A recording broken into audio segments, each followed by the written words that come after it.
Chicken snake কিংবা Siliguri corridor পরবর্তী কেন্দ্রশাসিত অঞ্চল হতে চলেছে। কেন বলছি, কেন এটা নিয়ে এত বিতর্ক হচ্ছে, কেন এত জল্পনা হচ্ছে? তার কারণ এটাই হচ্ছে সেই সেন্সিটিভ জায়গা, এই জায়গাটা হচ্ছে সেই সেন্সিটিভ জায়গা, যে সেন্সিটিভ জায়গা নিয়ে রীতিমতো এই মুহূর্তে বাংলাদেশের মৌলবাদীরা তারা হুঙ্কার ছাড়ে।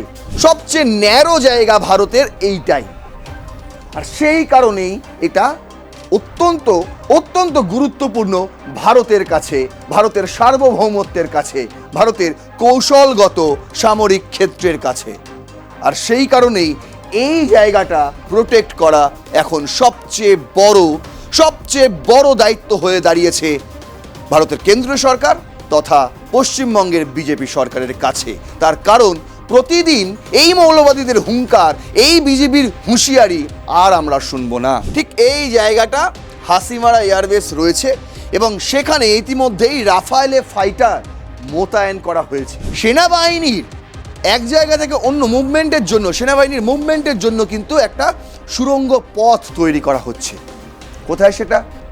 এই বাগডোগরা বিমানবন্দর থেকে এই ধুমডাঙ্গি স্টেশন, ফুটওভার ব্রিজ, এই যে জায়গাটা দেখতে পাচ্ছেন, এই জায়গায় আন্ডারগ্রাউন্ড মেট্রো রেল প্রজেক্ট ইতিমধ্যেই শুরু হয়ে গিয়েছে। এই পুরো চিকেন স্নেক, যেখানে এবার বাংলাদেশ তো ছেড়েই দিন, পাকিস্তানের ISI এরও মাথা গলানো দুষ্কর হয়ে উঠবে।